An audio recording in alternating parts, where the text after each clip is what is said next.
Good morning everyone. In this today's class we will be discussing regarding the megasporogenesis as well as the process of development of the female gametophyte. So megasporogenesis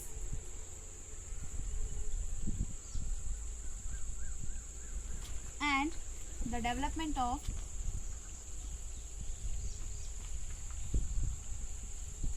female gametophyte. Female gametophyte. So the female gametophyte is also called as a embryo sac. So we are going to call this female gametophyte as a embryo sac, right?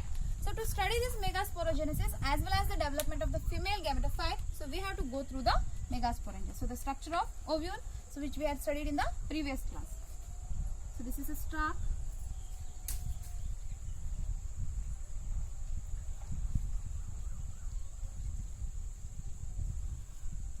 These are the integuments, right? So this is a chalazal end and this is a micropylar end. Okay. So this is a structure of a ovule. So this is a funicle. This is a region where the ovule is going to fuse with the funicle, which is called as a hilum. So it is having outer integument, inner integument, and this is a micropylar end, and the opposite end is called as a chalazal end. At the central, we are having a mass of cells, which is called as a nucellus. So at the center, we are having a mass of cells which is called as a nucellus. Okay. So this is a nucellus which is covered by a two integuments. One is inner integument and one is the outer integument, right? So one of the cell of the nucellus which is towards the micropylar end, it is going to get enlarged and it is converted into a megaspore mother cell. So one cell which is towards the micropylar region, so this is going to get developed into a megaspore mother cell, right? So this is a nucellus. So the one cell which is present in the micropylar region, so it is going to get enlarged and it is going to get converted into a megaspore mother cell. So let me draw the megaspore mother cell here. So this is a megaspore mother cell. So this is a micropylar end and this is a chalazal end. So it is very important to mention the micropylar end and the chalazal end in case of the development of the embryo sac, right? So this megaspore mother cell is a diploid cell.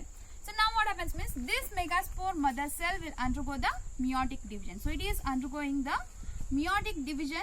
As we know that the meiotic division results in 4 daughter cells. So these are nothing but the megaspore tetrad. So this is nothing but the megaspore tetrad.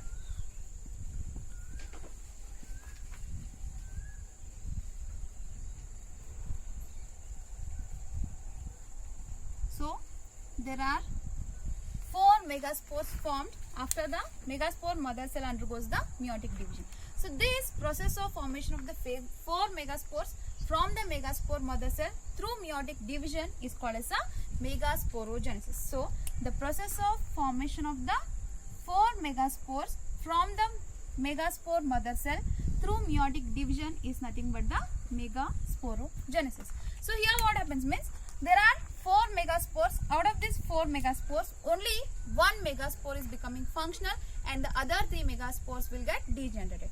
And it is very important to know that the 3 megaspores which are towards the chalazal end, it means that so there is one chalazal end and one side there is a micropylar end. But the megaspores which are towards the chalazal end, so they are going to get degenerated. So they are going to get degenerated, and the cell or the megaspore which is towards the micropylar region, so this is going to be our functional megaspore. So this is our functional megaspore, right? So the 3 megaspores are going to get degenerated which are towards the chalazal end, and the 1 megaspore which is towards the micropylar region, so it is going to be converted into a functional megaspore. So when we take the functional megaspore, so now this functional megaspore is a haploid cell. So this is a functional megaspore and which is a haploid cell. So now what happens means this functional megaspore is going to get enlarged. So it is going to get enlarged and there is a mitotic division. So what is the speciality of this mitotic division means here there are 3 continuous karyokinesis. After that the cytokinesis is going to take place. It means that the karyokinesis is not soon after the karyokinesis there is no cytokinesis. Means after the karyokinesis there is a 2 sequential karyokinesis. After that there is a cytokinesis. And you know that karyokinesis is nothing but the division of nucleus, and cytokinesis means the division of cytoplasm. So here our functional megaspore will undergo 3 continuous karyokinesis. So it will undergo 3. So this is a mitotic division in which the first 3 divisions are karyokinesis. So here in the karyokinesis, what happens means, in the first thing, so there are one nucleus is going to get divided into 2 nucleus, and these 2 nucleus, so they are going to move towards the opposite poles. So they are going to move towards the opposite pole. So let me make this nucleus with a different color, right? So this is after the first karyokinesis, means the one nucleus is getting divided into 2 nucleus. So after that, this is the first karyokinesis, and here there is a second karyokinesis. So after the second karyokinesis, what happens means, these 2 nucleus now they are getting converted into, or they are going to give rise further to 2 more nucleus. So they are going to give rise to 2 more nucleus. So after that takes place the third karyokinesis.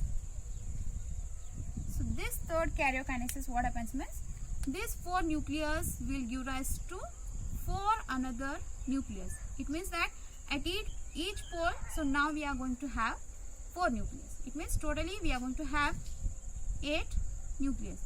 And these stages are known as, so this is a 2 nucleate stage, this is a 4 nucleate stage, and this is a 8 nucleate stage. So these are the different stages of the nucleus, means depending upon the number of nucleus, so there are the different stages.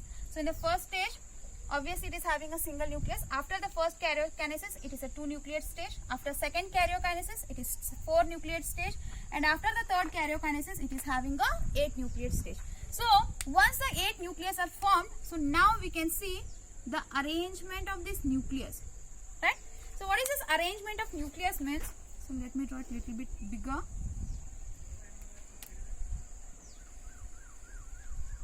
So how these cells or how this nucleus are arranged within the cell, that is the 3 nucleus, so they are going to move towards the chalazal end, and 3 nucleus, so they are going to move towards the micropylar end, and the 2 nucleus they are going to be at the center. As I said it before, so it is very important to mention that which is the chalazal end and which is the micropylar end, because depending upon these ends, so we are going to see the different types of cells formed, right? So after the 3 karyokinesis, 8 nucleus are formed. So these 8 nucleus, so they are going to move towards 3, they are going to move towards the chalazal end. So 3 they are going to move towards the micropylar end, and 2 they are going to be at the center. So after this, what happens means, there is a formation of the, or there is a cytokinesis going to take place. So let me take it here. So this cytokinesis is going to take place only at the chalazal end and the micropylar end. So there is no cytokinesis in the central cell or the central nucleus. So here there is a cytokinesis around these 3 cells which are present in the micropylar end and the chalazal end, and there is no cytokinesis to the nucleus which are present at the center, right? So now we can see the various cells which are formed. So the 3 cells which are found in the chalazal end, so these are called as antipodals. So we are going to call them as antipodals, right? So here the 2 cells which are below, they are called as synergids. Here the central large cell is called as egg, and these together we can call them as egg apparatus. So they are together, they are called as egg apparatus, right? And here in the synergids, we are going to see a finger-like projections, so which are usually called as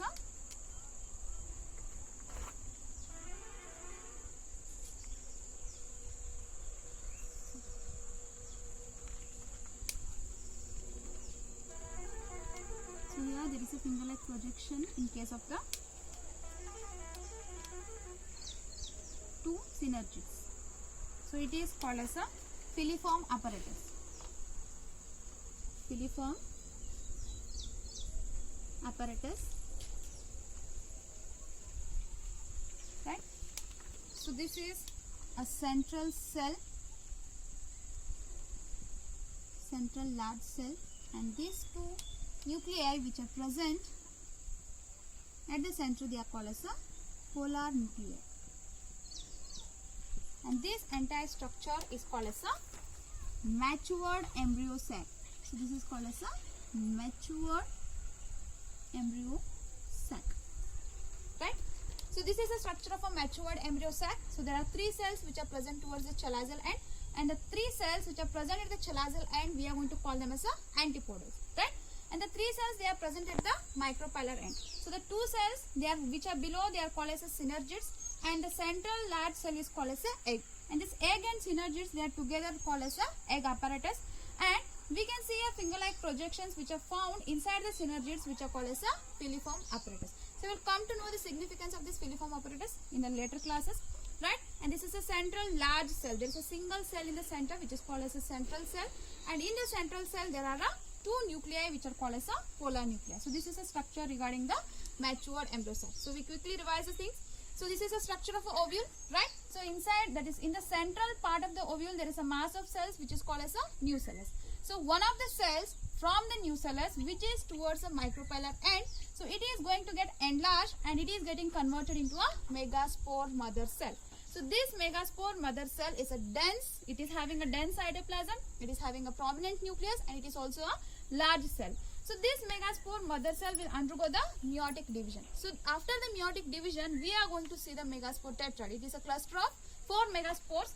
So out of which 3 megaspores which are present towards the chalazal end, so they are going to get degenerated, and the 1 megaspore which is towards the micropylar end, so this is going to be a functional megaspore. So this functional megaspore, now it is going to get enlarged, and firstly it will undergo the 3 karyokinesis. Means in the mitotic division, firstly it will undergo 3 karyokinesis. So after the first karyokinesis, we are going to have the 2 nucleate stage. After the second karyokinesis, we are going to have the 4 nucleate stage, and after the third karyokinesis, we are going to have the 8 nucleate stage. So once the 8 nucleate stage is formed, so there is arrangement of the nucleus. Means 3 nucleus, they are going to move towards the chalazal end, 3 nucleus, they are going to move towards the micropylar end, and then 2 nucleus, they are going to remain at the center. So after that, there is now the cytokinesis. But the thing is that the cytokinesis is going to take place only around the nucleus which are present at the chalazal end as well as the micropylar end. So here we can see the cell wall formation around the cells which around the nucleus which is present towards the chalazal end, and the nucleus which are present at the micropylar end. But there is no cell wall formation around the nucleus which is present at the center. So the 3 cells which are towards the chalazal end, they are called as antipodals. So the 3 cells together, we are going to call it as egg apparatus. Central nuclei, they are going to call as a polar nuclei, and this is a central large cell. So this is regarding the matured embryo sac as well as the megasporogenesis. So now we'll quickly revise the things with the male, that is how the male gamete as well as the female gametes are formed.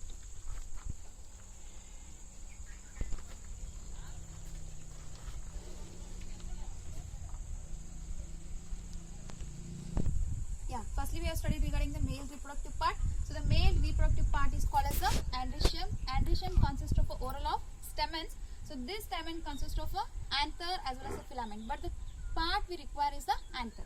So this anther consists of a microsporangia, so which are later going to get developed, or they are going to convert into a pollen sac. So within the pollen sac, what happens means, so there are the megaspore mother cell. So this megaspore mother cell will undergo the microsporogenesis. So what is this microsporogenesis? The process of formation of the microspore through the microspore mother cell through meiotic division, right? So after the microsporogenesis, there is a formation of a pollen grain which is a male gametophyte, within which there are the male gametes. So this is regarding the male reproductive part as well as the formation of the male gamete. So coming to the female reproductive part, which is called as a gynoecium.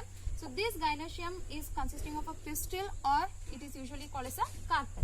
So it is consisting the main part inside which the eggs are produced, that is ovary, and this ovary in turn consists of a megasporangia, and which are commonly known as a ovule. So inside the ovule there is a megaspore mother cell which will undergo the megasporogenesis. So what is this megasporogenesis means? The process of formation of the megaspore from the megaspore mother cell through meiotic division. So after the megasporogenesis, there is a embryo sac, and after the this embryo sac, which is usually called as a female gametophyte, inside which the female gametes are produced. So in the next class, we will be studying how these male gametes are going to meet the female gamete. That is the transfer of the male gametes from the anther to the stigma of the ovary. So that is the called as a pollination, that we will be discussing in our next video. Thank you.